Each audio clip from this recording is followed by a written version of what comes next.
ఈ రోజే డౌన్లోడ్ చేయండి. మీ ఫేవరెట్ షోస్ చూడండి. నా కుటుంబం వల్ల ఈ ఇల్లు మగదిక్కును కోల్పోయినందుకు నా కొడుకుని అండగా నిలబెట్టాలనుకుంటున్నాను. వీడు చాలా మంచోడు. మీ అక్కని గుండెల్లో పెట్టుకుని చూసుకుంటాడు. జీవితాంతం ఎలాంటి కష్టం రాకుండా, మీకు ఎలాంటి లోటు రాకుండా చూసుకుంటాడమ్మా. వాడి వెనక నేనుంటానమ్మా. నా మాట కాదనకండమ్మా. మీ అక్కకి నువ్వేనే సర్ది చెప్పమ్మా.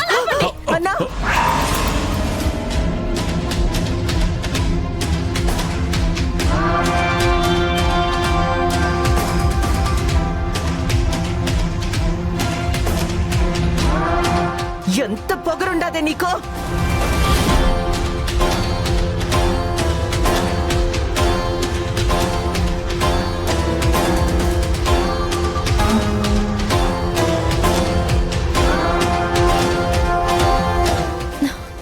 ఏం చేస్తున్నారు మీరు? మా ఇంటికి వచ్చి మా అక్కని కొడతారా?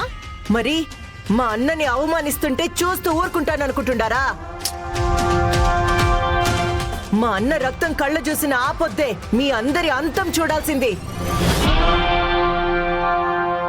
మా వల్ల ఏదో తప్పు జరుగుండాది, మీకేదో మంచి చేయాలని మా అన్నొస్తే అంత పెద్ద మనిషిని పట్టుకొని అవమానిస్తారా? ఎవరిని అవమానిస్తున్నారండి?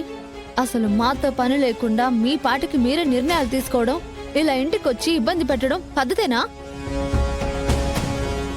మా బాధలేమో మేం పడుతున్నాం. మీ వల్ల జరిగే నష్టాలు చాలు. మా అన్న ఈరోజు మా మధ్య లేకపోయినా మేం ఎలా బతకాలో మాకు తెలుసు. మమ్మల్ని మేము ఎలా బ్రతికించుకోవాలో మాకు తెలుసు. మా కోసం మీరు ఏ త్యాగాలు చేయాల్సిన అవసరం లేదు.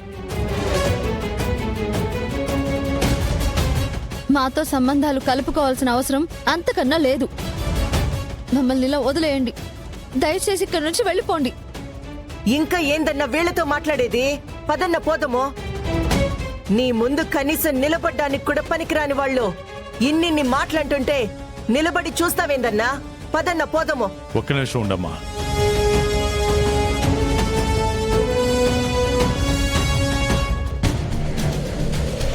చూడమ్మా, ఆవేశం ఎప్పుడు తప్పు చేయిస్తుంది.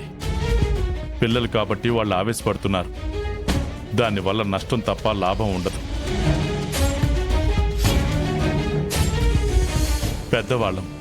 వాళ్ళ భవిష్యత్తు గురించి మనమే ఆలోచించాలి. వాళ్ళ జీవితాలు బాగుపరచాలి. మేమేదో మిమ్మల్ని బాధ పెట్టాలనో ఇబ్బంది పెట్టాలనో రాలేదు. పిల్లలు ఆలోచించే పరిస్థితుల్లో లేరు. పెద్దవాళ్ళు మీరైనా ఆలోచించి సరైన నిర్ణయం తీసుకోండమ్మా. వస్తాను.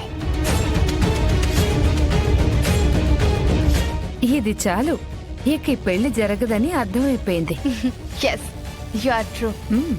అర్జున్ బావ ఇక నా వాడే. పద.